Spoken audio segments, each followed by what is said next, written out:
Dallin, if you were betting a team right now amongst these 8 to cut down the nets, who would you pick? This should be good. Little process of elimination here, okay? So why we're not, this should be good. Why we're not going to take Duke is I don't love their path. They have probably the most difficult, challenging path with the least amount of value on your return. Houston, a team I talked about at the beginning of the tournament, at 6+, 675, 650, same situation. They have a very difficult path. So look at the other side of the bracket. Auburn, hard to put your stake in them right now. They have not been consistent enough. I don't think Michigan State can score enough. Leads me to Florida, the team that I picked at the beginning of the bracket to win it all. Gives you a little bit of value at 3-1. Having a Texas Tech team against them in their first time out, in terms of the next game out, it's still not 100%. Playing without Chance McMillan, their best shooter. Unlikely to play again. We're hearing nothing, but I would be surprised if he rolled out there and actually could really impact the game in a meaningful way. And then the team they would have in the Final Four, I think, is a better draw than that other side of the bracket. So given the value, the quality of the team, the depth, the fact that they can sustain an injury like they did to Alex Condon in the last game and not miss a beat. Condon's fine, came back during that game. Give me the Gators. I agree with the first half because the right side of the bracket, it's just pitfalls for everybody starting today, tomorrow, and then the next round. Why not Auburn, right? Like Florida's 3-1. Auburn's plus 550. Now, we came into the tournament, we said, I don't know, Auburn's lost 3 of 4. There are problems, there are concerns. And then since then, they played 3 games. They've won by 20, 12, and 13, all double-digit wins. Duke doesn't have 3 double-digit wins. Houston doesn't have 3 double-digit wins. Florida doesn't have 3 double-digit wins. Auburn does. Auburn's going to be a 5.5-point favorite over Michigan State. So we have these questions. They've come in and not answered them. And this isn't to critique you, but I'm saying look at that price versus Florida at plus 550. We get to the final, we got a good hedge there if need be. Well, the one thing is the way they played against Michigan, they were fortunate Michigan was pitching that ball all over the yard. They were down 9 with 10 minutes to go. And then, yes, they made a couple threes. They turned the tide. Playing Atlanta is big. So let's not. That felt like an Auburn home game. Yeah. Like it felt like a Purdue home game in Indianapolis, although Purdue lost. So those things do have factors here right now. So I don't dislike your play. They just haven't played a level that I want to see them at. Okay, so they're not even playing at their level, and they're still winning by double digits, that's why I think at plus 550 we might be sleeping just a little bit. But good point. Like, again, what does it matter? Right? Based on I'm not doing this with you all show, buddy. We are going to perk up. Watch out for him. Do you want to change seats? I can touch him, make him feel better. If you want to, I mean, you Answer guys yourself. We've already been over this. There's something weird going on between you. I don't know what's going on. It's not weird. We're just losing every game. There's nothing weird about it. Well, let's try to get some winners. I think Duke and Florida seem like the obvious answer, but I'm still going to rock with Houston in this spot. Yes, that side of the bracket is incredibly difficult, but at the same time, Houston, #1 defense on KenPom. Defense ends up winning championships. I would also feel a lot differently a little bit if, my best bet did hit yesterday. They did cover the 8.5 points, but they had a bad shooting performance against Purdue, and I think we see some positive shooting regression in the next round. I think they get through Tennessee, and then anything can happen. Duke, being in the ACC, their defense isn't that great. I'm assuming that obviously they get through Alabama at that point, but I do think based on the value right now, I'd still rock with Houston at plus 500. I agree. It just looks like Florida and or Duke is separating themselves. I think you make a good point about Auburn. I have them winning my bracket. I've had zero confidence in any of their games since they made it to the round of 32. They keep winning, and you're right about the value there, but it just looks like Florida and Duke are the best that we have in college hoops. And Aaron's been telling us for like the past 12 months. It seems like chalk is taking home championships. Number one seed. Exactly. Speaking of Duke, guys, let's dig into their East Region final matchup with Bama. They're a 6.5-point favorite. Last year, Duke lost as an even bigger favorite in this spot against NC State, a conference rival. Bama coming off a tournament record 25 threes in their Sweet 16 victory against BYU. How is the public playing it? Relatively split as far as the tickets, but look at that little note in the bottom left-hand corner. Almost 3/4 of the money is on Duke to win and cover in this game. Interesting. Joe, would you lay it with the Duke Blue Devils? I would. It's mostly a spite bet against Alabama based on what I saw in the last game, but I'll leave that to the side. So far, we've seen Bama 3 games this tournament. They've closed as a 21.5-point favorite, 5-point favorite, 4.5-point favorite. They won those 3 games by an average of 16 points per game. Favored in every game, winning every game, looking good in every game. Now they find themselves in this matchup against Duke, coming off that incredible performance against BYU, as a 6-point dog. Why do I say 6? Because that's where they open.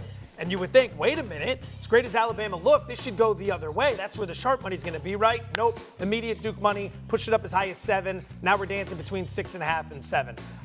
It's all going to come down to the fact that Bama just went out and had a historical performance. 25 three-pointers, never been done before in an NCAA game. Why do we call it historical? Because you don't see it every night, and you're not going to be able to do it again the next time out. This is to get the point home, Dolan. If I want to put people to sleep, we'll turn it over to you. Oh, really? Isn't that interesting? She opened I did not open the door. She opened the door. So to put a bow on this, I do like Duke minus 6.5. Dallin, don't comment. Go ahead, Aaron. Get your thoughts. No, it's all good. Apparently, my thoughts don't matter. So go on. Why don't you go on?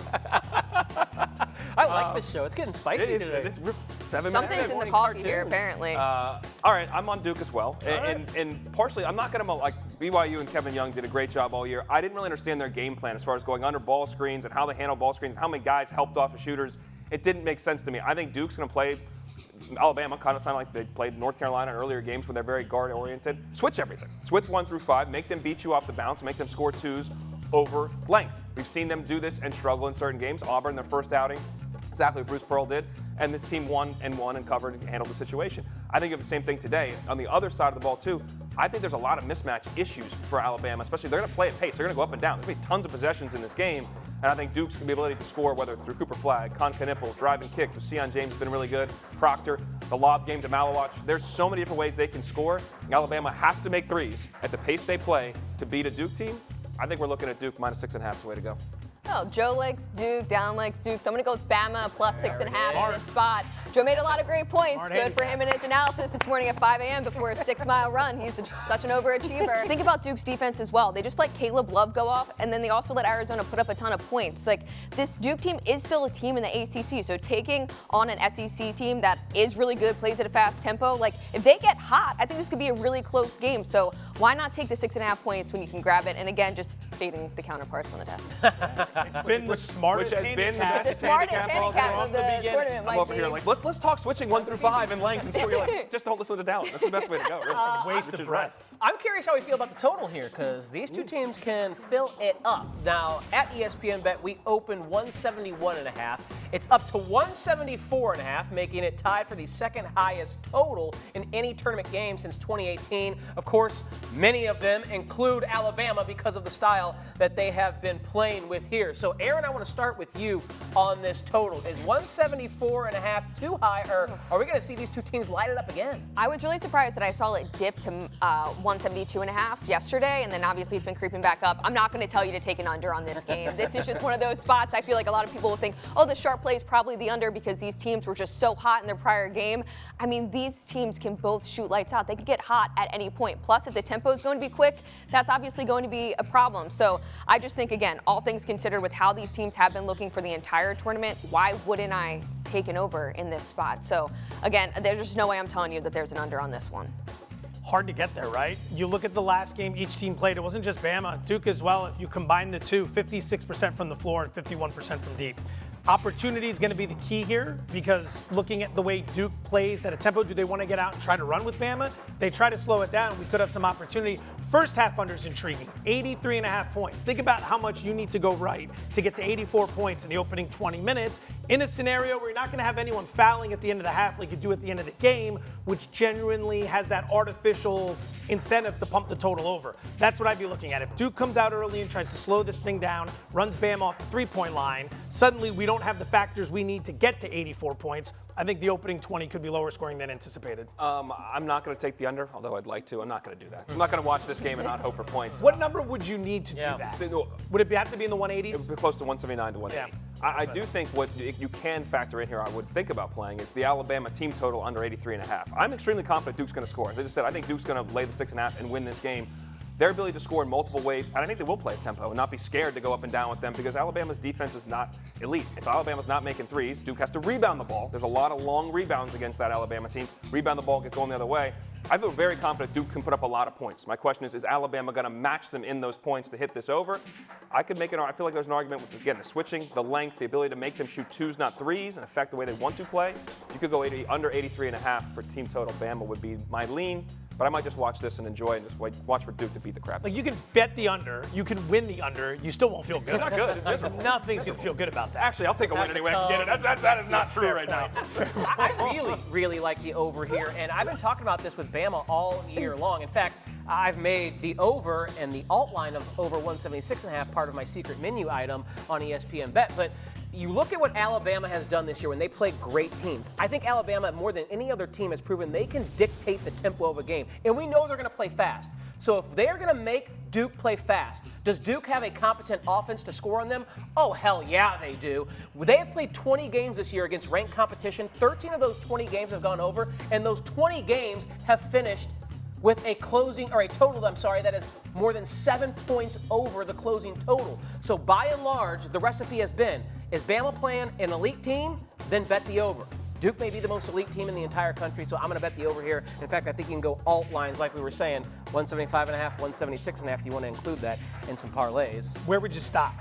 176.5 is what I made it for my secret menu item, so that's where I chose to stop. But like I said, if you really buy into what I'm selling there, why not take it to 179.5 and make that just your solo big ROI bet? So, I mean, I think we can easily get 180 points in this game, but there are paths to the under if one team goes cold. The early game. They're chuckling away. You have to put that I can't. qualifier in there. Early game tonight. Top seed Florida, Texas Tech. 6.5-point favorite is the Gators, and Florida's been a great bet all year long. 27-10 ATS, though they've covered just one of 3 games in the tournament. Of course, Tech coming off that crazy comeback win over Arkansas, where they were as live as 25-1 on the money line in that game. Most of the public likes the Gators here. Surprise, surprise. It's about 3/4 with both the tickets and the money. Again, Florida has covered just one of 3 NCAA tournament games. Joe, how are you approaching this matchup? With the rest of them, like this. With the sheep. Anyone gets just surprised by that? Every team that's left has some sort of little thing that we attach to them with the storyline. With Michigan State, it's Izzo and what he does against the number this time of year. With Duke, it's Cooper Flagg. With Houston, it's defense and tempo. With Florida, it's depth. Florida's got the best depth in the country, right? The key to depth is what it does in the second half of a game. When guys start to get into foul trouble, when guys start to wear down, Florida's able to turn it over to guys who can keep it moving where other teams will fall short. Look at the game against Maryland. That was what, a 2-point game at the half? And then Florida blew the doors off them in the second half. This is the biggest problem for Texas Tech in this game. Texas Tech has been slow breaking from the gate in virtually every game they played. They were down by 10 or 11 in the opening 10 minutes of the last matchup against Arkansas. They were trailing by 3 against Drake in the opening 10 minutes. And then in that opening matchup against UNC Wilmington, they're up by 3 or 4 right there, at halftime. Like, you got to get out fast because Florida's going to catch you in the final 20 minutes. They did it to UConn. They did it in a big way in their last game out. That's why I would lay the 6.5 here. I think the final 20 minutes is what's going to separate the men from the boys. I agree that with the depth and the talent, but more specifically, I'm going to look at Florida in the first half. I would lay the 3.5 points for them in that spot. We just saw that graphic of the slow starts, and that's been something that Texas Tech has struggled with this entire season. And also, I'll be going with the over as well, over 156.5. Texas Tech 6-1 to the over in their last 7 games. As for Florida, they've cashed the over in 10 straight games. So it feels like this one also can't be high enough in some regard. But more specifically, I feel most confident in Florida just to start this game off hot, -3.5. They're a step up in class. Texas Tech, I was surprised they even ended up winning that game last game. So we'll go with Florida first half. Looking ahead to Sunday's Elite 8 action on the men's bracket. Auburn, a 5.5-point favorite over Michigan State in Atlanta. If the Spartans can pull off the upset, it would be the second biggest of Tom Izzo's career. That would be something. All right, Dallin back with us on the desk here, boys and girls. Joe, I'll start with you. Do you trust the Tigers to win and cover that number? I do. I think we had the narrative coming in about the problems with Auburn, which were all well-founded. I think they've answered a ton of it, and for some reason, we're not moving off of it. It comes down to more paths to victory. Like, what does Michigan State want to do? They want to play really good defense. Auburn's top 8 defensively as well. Michigan State wants to pound you down low. Phrasing. On top of that, they want to get you in the mid-range and low post, clean it up. It's Saturday morning, everybody. But you take a look at that. Auburn does that exceptionally well. The big difference, Auburn can knock down the threes. Auburn has better athletes. You watch some of these Michigan State games. The beginning of that game last night, what are we doing out there? What are we doing? So, yeah, I think Auburn is the team that, as we've seen, is distancing themselves in the second half. And that's the key. Cream rises to the top late in the game. Whatever's in Joe's coffee, I just truly need that going forward. I agree with Joe, though. I would lay the 5.5 points. We had talked about so many times in the show that they're the shakiest #1 seed, but they keep winning. And I think this is one of those spots in which maybe they have one of their better games once again, and they're able to cover this number. I'm just not really trusting Michigan State, despite, of course, that amazing trend of 10-0 for Tom Izzo. Everyone does trust in him, so I think the public, I wouldn't be surprised if they did actually like grabbing the points in this one, but just knowing that Broom's on that team too, I mean 22 points, 16 boards last game, I would just lay the points, in this one with Auburn. What is the trend? It's his last 10 against the SEC? 10-0 against the SEC. But how far back does that go? Probably far. Yeah. Right? See, I think that's a good point then when you say you're not going to trust it, because it's like, if it's from 15 years ago, what does that have to do with today? Honestly, that roster, even if it's from 5 years ago or it's the last 8 years, none of these players are there. It doesn't make a difference. Obviously, also, the SEC is a whole lot better now than it was in the last 15 years prior to basically 2022. Okay, I like where you guys are at with Auburn, but I'm going to play the under and the total here, 148 and the hook. Both these teams, as Joe just alluded to, are top 10 defensive efficiency. Michigan State is top 5. Michigan State's problem is they cannot make threes. We saw it last night. I mean, it's going to be hard to watch that film if you're Chris Beard. The amount of times they drove the ball from one lane line slot to the other side of the hoop and laid it up was ridiculous in that second half. That's not going to happen with Auburn. The length and the athleticism I think is better. They're going to guard the perimeter. I'm interested to see how Bruce Pearl, does he back off a little bit and let them chuck threes, because you're better off doing that. They rebound the ball, they get out.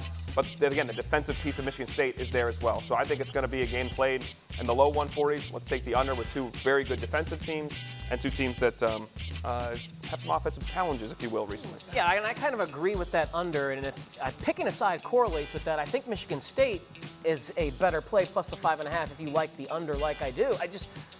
I know Michigan State can't score, but I just have a feeling Tom Izzo in this game against an Auburn team, again, that I picked to win this tournament, but have been picking against the entire tournament. You say that every time. You picked them in the game before. You picked against them every time. Now, they did cover the last 2 games, too. Now, they have been proving me wrong, but something about the way that they finished the season left a sour taste in my mouth that I haven't been able to kind of shake. They were trailing at the half against Creighton.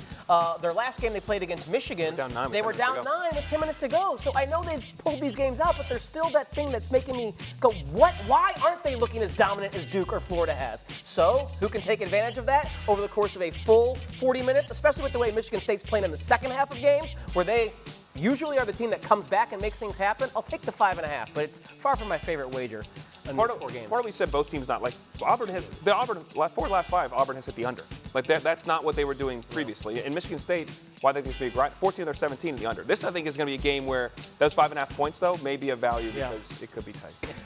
Look at that total with Houston and Tennessee sharing the floor. $124.5. Guys, that's 50 points lower than the total posted at ESPN BET for the Duke-Alabama game, mind you. Dallin, what's the play here? Do you dare take an under? Not there. I am going to take the over. And the line has creeped up a bit. It's up to 123.5 to 124.5. This is wild. Houston's played 11 games that had a total in the 120s this year. The lowest total was 123.5. 7-4 to the over in those games. These two teams are elite defensively. You realize that. But they're also both top 17 offenses in terms of efficiency. I do think Houston shooting the ball so poorly in the last game out, I think will help a positive regression here. Tennessee also, yes, Zakai Zeigler and Chaz Lanier have to be good for these guys to score. Rebounding will be big. I still think they'll be able to put up enough points and maybe turn over Houston a little bit to help their offense. Honestly, we're looking at a game I think you're getting late game too. When it's tight, there's going to be fouls. There's going to be free throws. Both teams shoot free throws pretty well, depending on who's up. Not picking a side here. I'd lean toward Tennessee with a couple points in a very low possession game. But let me give you the over. $124.5. Please God. I'm going to go with Houston team total over 63.5. I think we do see that positive shooting regression from them. They only had 62 points against Purdue, but prior to that, they hit over 63.5 points in 11 straight games. Now, going back to that Purdue game, 38% from the field, 39% from 3. And yes, Tennessee's defense is really good, but at the same time, I think it's come down too much. Sitting at 63.5, I have to go over for Houston.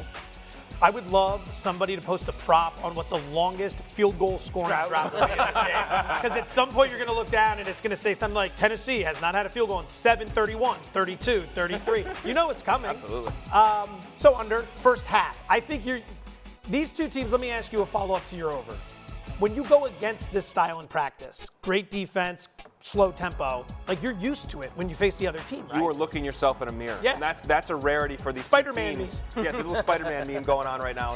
Like this is a situation where you are not scared, you're not concerned. You just got to execute. You got to out-execute teams, which can happen, and I can see these teams scoring. I'll play first half under because I think you're onto something with the full game, with the free throw shooting that'll come late because both teams are pretty good at that. But early on, 57.5 seems low, but all these other Houston totals have been 61.5, and you've got the best defense they're going to play in the entire dance facing them in this one. I thought this was going to be maybe 55.5. So I'll still step into that here. Again, remember, final minute, we can dribble it out. We're not worried about fouls and all that other stuff. You've hit this a number of times. This has been the play for the tournament. You didn't need to say that. I gave you a softball. I like to be honest with the audience. Trust me, Super they know. transparent. They know where me and you are at, my friend. We are really aware. All right, these are the most bet point props tonight at ESPN BET Sportsbook. We are back in the college game. No surprise that Cooper Flagg is getting nearly double the amount of tickets as any other player. Alabama's Mark Sears has the second highest point prop tonight off his epic performance last game, and he's getting the second most action behind Cooper Flagg. All right, Joe, talk to me about Mark Sears. What are you doing with the Alabama sharpshooter? Anyone who knows anything about me knows that's an under. 10 of 16 from deep his last time out. 34 points and an absolutely insane and epic performance. Deserves all the credit that came his way because he was really struggling up until that point. But now as a result, you see the books inflate the number. This is where you go the other direction because Duke is going to be keying on him. He's averaging just 19 points per game on the season, so keep that in mind. And then take a look at this. He had been struggling, so he was due to break forward with some positive regression, but now we're going the other direction here. So at 22.5, we'll play the under. I think if you find his points and assist prop combined, that's another one where you can bet the under there as well. All right, Aaron, everyone talks about Cooper Flagg, but he's not the only Duke star. How about Con Knippel and his point prop? So looking at over 17.5, surprised it actually got up to 17.5 because it was at 16.5 last night and juiced to the under. I don't know why we're seeing things juice to the under and then suddenly they're moving up, but I digress. He's had 17 points or more in 7 of the last 9 regular season games. And then so far in the tournament, he's dropped 6, 12, and then 20. But keep in mind, the first round, he only played 19 minutes and he got up to as high as 34 minutes in that last game against Arizona. The minutes should be there for him tonight. And plus, everyone's obviously going to have their eye on Cooper Flagg. So we'll take him over his points. If you feel like it's too high, just do an alt line and tag that with a money line parlay on whoever you like in this game. All right, Dallin, Texas Tech star JT Toppin. What are you doing there? And that prompter it says, ain't no stopping topping. I had a yes-no bet in my head. There was the no there. It was shocking. I thought the yes was going to be said, but thanks for laying that out. I had to do it. I think he's going to go under here. And why that is because Duke's length, their ability to, Florida's ability with their length and athleticism on the interior to be impacting him. He's one of the best big men in the country. We know it. He can still have a really good day. 20.5 is a lot. And it's not just one big or two bigs for Florida. They can roll 3 or 4 dudes out there in different ways. They can play physically with him. They're going to help down, I think, off of non-shooters at times and affect him, make him kick that out, play off of closeouts. I think this is a game where he's going to have a good game. But to go over 20.5, I don't think it's the same thing. You got a high-level Florida defense. All right, Joe, we turn to Michigan State young stud Jace Richardson, son of Jason Richardson. Yeah. Here's another one who had an incredible performance his last time out, so we'll bet the under this time out. 20 points in that game last night. He shoots 75% from the floor against Ole Miss. Absolutely incredible. Look at that, 6 of 8 from deep. He's fantastic. When they finally decided to feed him the rock, he delivered for him in that game. Now you're going to turn around in the next matchup against Auburn. I'd bet the other way. Excuse me. 12.2 points per game on the season, so that shows you where the average is. How many times has he even reached that? 10 times in 35 games. So we're asking him to do something he doesn't do it all that often against one of the best defenses in the country, coming off one of the best shooting performances of the season. Under is going to be the way to go here. All right, finally, Dallin, if I read the prompter correctly here, someone needs to call a doctor about Tyrese Proctor? Who's writing these is amazing, by the way. Tyler. Thank you for that. You did? This is your handiwork? What do you mean? I can neither Saul confirm Tyler. nor deny. I can neither confirm nor deny. Well, thank you for reading that one, because, man, it I'm not was... going to tell you how the sausage is made. You just did. All right, yeah, I think it's going to be over. I'm kind of correlating to what EKG said right there. I'm not sure both Knippel and Proctor, but it could happen, because we're going to see a lot of points, I think, for this Duke team. And the way they can score and the fact that I think they're going to play at pace, too. They're not scared offensively to play at pace with Alabama. And the fact that you're going to have how they're going to guard Cooper Flagg, who's helping when they're running that, pick and roll on the empty side on one side. There's a lot of attention there. Can they get the ball reversed the other side? If they really overhelp, Proctor was shooting lights out the last 3 games. Prior to the last game, he was 60% on 30 attempts from 3. He was on fire. He had a big regression last game. I think he returns to being where he is. He averaged about 15 points, 14 points a game in the last 10. I think he can go over because of a lot of opportunities, a lot of possessions, and a lot of open looks. Dr. Dallin Cuff ordering an over there with Tyrese Proctor. Well done, everyone. Best of luck with those player props. Again, no show tomorrow, so the entire weekend at our fingertips here. Aaron, lead us off.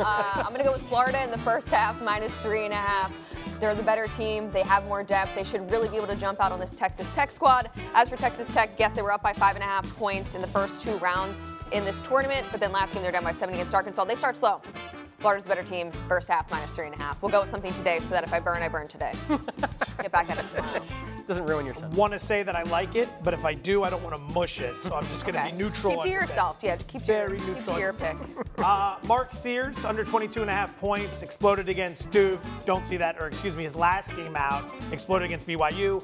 Really don't see that happening again for a guy who's averaging well below this during the course of the season. You'll notice the pricing -165. I'm getting a little loose with the rules here. There's really no excuse other than the fact that I waited till the last minute to submit this and then had no pivot plan. So this is where we find ourselves. As long as it Us wins. getting burnt on juice happens all the time. As long as it wins. Well, Yeah. we've talked about pair that with if you think Duke's going to win, or you Yeah. think whoever's going to Little. win. Try to, but if you do that, just let it. It'll be like -128 still, just so you know. Can't win one, so let's go ahead and try to win three at the same time. I'm trying to be positive out here. I'm working the best I That's the can. Try it for first days, it ain't principle working. of smart gambling. If you lose 3 single bets in a row, parlay your fourth one. No, when you're hot, you're hot. Keep I going. concur. Martin game. And on that note, let's fire away my best bet. Here we go. Not going to overthink it. We're going to go Duke -6.5. I think they are the better team. They have the length, the athleticism. They can switch 1 through 5 to run Alabama off the three-point line, make them finish over that positional size. They have at every single position on the floor. And that versatility at the rim, limit their threes. I think they're going to go out the other way and score offensively. They can score in so many different ways. Alabama needs to make threes to keep this thing tight. After putting up 25, I imagine we're not going to have the same thing. Even if they make 12, Yep. I still think Duke, the pace of this game, Duke's going to win this thing going away.